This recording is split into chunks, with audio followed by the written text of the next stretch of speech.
గారి ఆశీర్వాదం ఉంటుంది, నీయే తప్పదు. మనం గంగమ్మ తల్లి ఆశీర్వాదం ఉండాలంటే సర్ది తిన్న రేవు తలవాలి.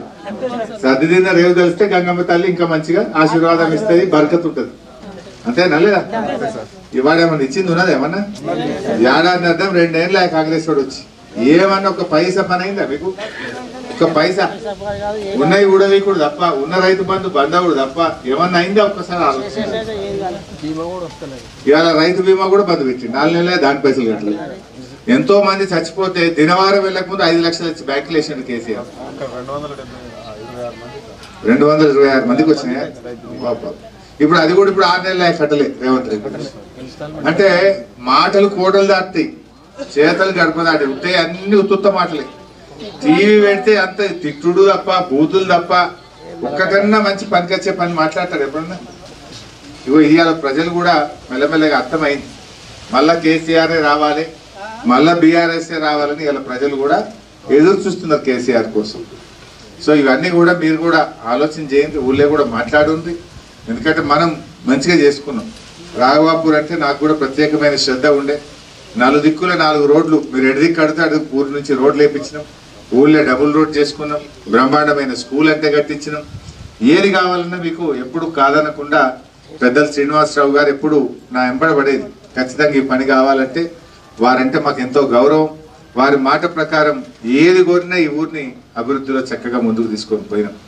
మరి రాబోయే రోజుల్లో కూడా తప్పకుండా మా గంగపుత్రుల కోసమైనా, మా రాఘవాపూర్ గ్రామం కోసమైనా నా శాయశక్తుల మీ సేవ చేస్తాం, మీ కోరికలు నెరవేరుస్తాం. మీకోసం ఇంకా ఏమైనా పనులున్నా కూడా తప్పకుండా ముందుండి నడిపిస్తామని చెప్పి మీ అందరికీ తెలియజేస్తూ నమస్కారం. మాజీ సర్పంచ్ గారు చంద్రన్న గారు, తిరుపతి గారు, అదేవిధంగా పెద్దలు శ్రీనివాసరావు గారు, శ్రీహరి గౌడ్ గారు, గ్రామ మాజీ సర్పంచులు, జెడ్పీటీసీ గారు, అదేవిధంగా మా గంగపుత్ర సోదరులు సోదరీమణులు అందరికీ పేరు పేరున నమస్కారం.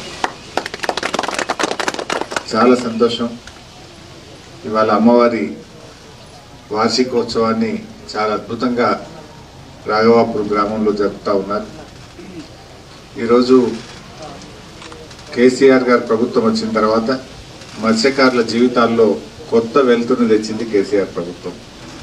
దాదాపు 1000 కోట్ల రూపాయలు ఖర్చు పెట్టి అడిగిన వాళ్ళందరికీ లోనాలు, అడిగిన వాళ్ళందరికీ ఆటోలు, అదేవిధంగా కొంతమందికి 4 వీలర్స్, అట్లా పెద్ద ఎత్తున రాష్ట్రంలో మత్స్యకారులకు అందించారు.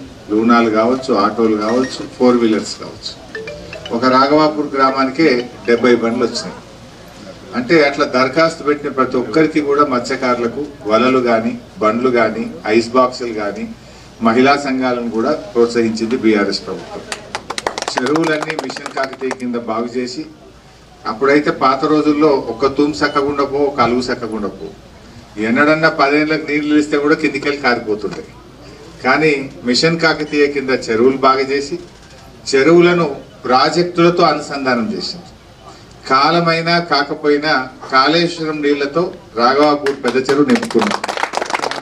ఇలా యాసంగి పంట అయిపోయినాక కూడా చెరువు నిండుకున్నది. యాసంగి పంట అయిపోతే ఏమైనా ఉంటాయి, అసలు చుక్క ఉండదు చెరువులో. ఒకప్పుడు ఇదే రాఘవాపూర్లో బతుకమ్మ పండుగ నాడు బతుకమ్మలు వేయాలంటే ట్యాంకర్ తోని బొంద తీసి నీళ్లు పోసి అలా బతుకమ్మలు వేసిన రాఘవాపూర్ పెద్ద చెరువు. కానీ ఇవాళ అదే రాఘవాపూర్ పెద్ద చెరువు ఎండాకాలంలో కూడా నిండు కుండలెక్క ఉన్నది. అంటే ఇది బీఆర్ఎస్ ప్రభుత్వం కేసీఆర్ చేసిన కృషి కాదు. కొంతమంది మూర్ఖులు హైదరాబాద్ లో మాట్లాడుతుంటారు, కళ్ళుండి చూడలేని వాళ్ళు, చెవులుండి వినలేని వాళ్ళు మాత్రమే అట్లా మాట్లాడతారు. ఆ ఉత్తమ్ కుమార్ రెడ్డి మరి జ్ఞానం ఉందా లేదా నాకైతే అర్థం కాదు. ఆయన మాట్లాడుతుండే, నేను ఎక్కడ సూర్యాపేటలో మాట్లాడి ఏమంటాడు, కాళేశ్వరంతో 1 ఎకరం పారలేదట. మరి రాఘవాపూర్ పెద్ద చెరువు నిండింది ఎట్లా, పారింది ఎట్లా? ఇంకేమైనా బుర్ర ఉన్నదా లేదా? రంగనాయక సాగర్ కాళేశ్వరంలో భాగం కాదా? రంగనాయక సాగర్ నిండింది నిజం కాదా? రంగనాయక సాగర్ నీళ్లు రాఘవాపూర్ పెద్ద చెరువులకు వచ్చింది నిజం కాదా? మల్లన్న సాగర్ నీళ్లు వచ్చింది నిజం కాదా? మరి ఆ నీళ్లు రాకపోతే అది కాళేశ్వరం రేఖ ముందు వచ్చినాయా? మరి ఎప్పుడైనా వచ్చినాయా?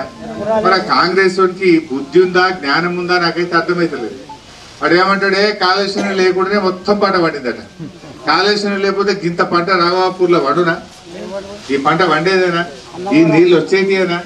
మరి వానికి ఏం చెప్పాలి? వానికి సోయి ఉందా, సోయి లేదా? అబద్ధం ఆడితేనే అతికెట్టని ఉండాలి. ఏమనుకుంటారు టీవీలో చూస్తే? అరే కాళేశ్వరంతోనే నీళ్లు వచ్చాయి, ఇంత మంచిగా పంట వండే బతకబట్టి మన వీళ్ళు అనుకుంటున్నారు.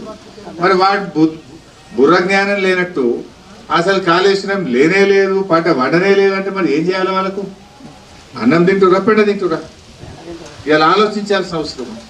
బట్ ఏది ఏమైనా ప్రజలకు అన్ని తెలుసు. ఇలా కేసీఆర్ ఉన్నప్పుడు ప్రతి ఏడాది చెరువు నిండా చేపలు పోసిండు. పెద్ద పెద్ద ప్రాజెక్టులలో చేపలు పోసిండు, రొయ్య పిల్లలు కూడా పోసిండు. కాంగ్రెస్ వాళ్ళు వచ్చి ఇంకా చేపలు పోసేదా? అసలు ఒక రూపాయి సాయం మా మత్స్యకారులకు అయిందా అని నేను అడుగుతున్నా. ఒక పైసా గంగపుత్రులకు సాయం అయిందా అని నేను అడుగుతున్నా. కేసీఆర్ ఉంటే ఇంత చెరువులు మంచిగా చేసిండు, నీళ్ళు వచ్చేటట్టు చేసిండు, చేప పిల్లలు పోసిండు, లూనాలు ఇచ్చిండు, బండ్లు ఇచ్చిండు, వలలు ఇచ్చిండు, ఇంత బతుకు తెరువు చూపిండు కేసీఆర్. ఆ రేవంత్ రెడ్డి అంటాడు మేము చేపలు ఏం బర్రెలు ఇయ్యమంటుండే. మరి ఏమిస్తావు? నువ్వు మాత్రం తింటావు, నువ్వు మాత్రం తింటావు. ఇవాళ బంద్ పెట్టిండు మొత్తానికి. ఇవాళ బతుకు తెరువు నాగం చేసే పరిస్థితి తెచ్చింది కాంగ్రెస్ ప్రభుత్వం. అరే ఊళ్ళల్లో పోతే చేతులలో పైసలు లేవు. ఇంతకుముందు వానకాలం రైతు బంధు పడుతుండే, యాసంగి రైతు బంధు పడుతుండే, టైం మీద పైసలు పడుతుండే. రేవంత్ రెడ్డి వచ్చినాక మన వానకాలం ఎగదొప్పిండు. ఇప్పుడు యాసంగికి 2 ఎకరాలకు వేసిండు, సారడు ఇచ్చిండు, బారని ఎగ్గొట్టిండు. రుణమాఫీ అన్నాడు, పావులు అయింది, 12 మందికి ఎగ్గొట్టిండు. ఆ రుణమాఫీ కూడా పావుల మందికి అయింది, 12 మందికి ఎగ్గొట్టిండు. అంత మోసం. దవాఖానలో పోతే కేసీఆర్ కిట్ బంద్ అయిపోయింది, బతుకమ్మ సీరియల్ బంద్ అయిపోయినాయి. ముసలోళ్ళ పింఛన్ 4000 అన్నాడు, మధ్యలో 2 నెలలు ఎగ్గొట్టిండు. ఇచ్చింది లేదు కానీ పాత పింఛన్ కూడా 2 నెలలు ఎగ్గొట్టిండు. ఇవాళ ఈ రకంగా ప్రజలను కోసగుచ్చుకుంటున్నారు. ఓ హైడ్రా పెట్టి కథ పెట్టి ఇలా భూముల ధరలు పడిపోయినాయి. కేసీఆర్ ఉన్నప్పుడు సిద్దిపేట, రాఘవాపూర్ అంతా కలకల్లాడేది. 40-50 అడిగితే నేను ఇయ్యపో అన్నారు. ఇప్పుడు అదే ఇంట్లో లగ్గమున్నదిరా పిల్లది 25కి ఇస్తా 30కి ఇస్తా అంటే వద్దు నాకు పట్టదట్టు అట్టుడా ఆగమైందా లేదా? అంటే ఇవాళ కేసీఆర్ లేని లోటు ప్రజలు గమనిస్తున్నారు. గమనించారా లేదా? ఏం నష్టపోయినామో కేసీఆర్ లేకపోతే అర్థమవుతుందా? ఏం పోయిందో తెలుసుకుంటున్నామా లేదా? ఈ రకంగా ఇవాళ జరుగుతూ ఉంది.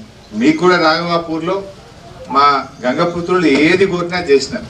మంచి కమ్యూనిటీ హాల్ కానీ, మీ చెరువు కానీ, ఇవాళ ఈ గుడిలో మొత్తం సీసీ వేయమంటే సీసీ కానీ, కట్ట మీద అసలు వెనకనైతే కట్ట మీదకి రావాలంటే అంత సర్కార్ తుమ్ముంటుండే. ఇప్పుడు బ్రహ్మాండమైన సీసీ రోడ్ పోసాం చెరువు కట్ట మీద. పోసామా లేదా? గుడి దాకా రోడ్ అయింది, గుళ్ళ సీసీ అయింది. మేము కమ్యూనిటీ హాల్ పెద్దది బ్రహ్మాండంగా అందరికంటే ముందు కట్టించిన విజ్ఞానం అనుకుందా?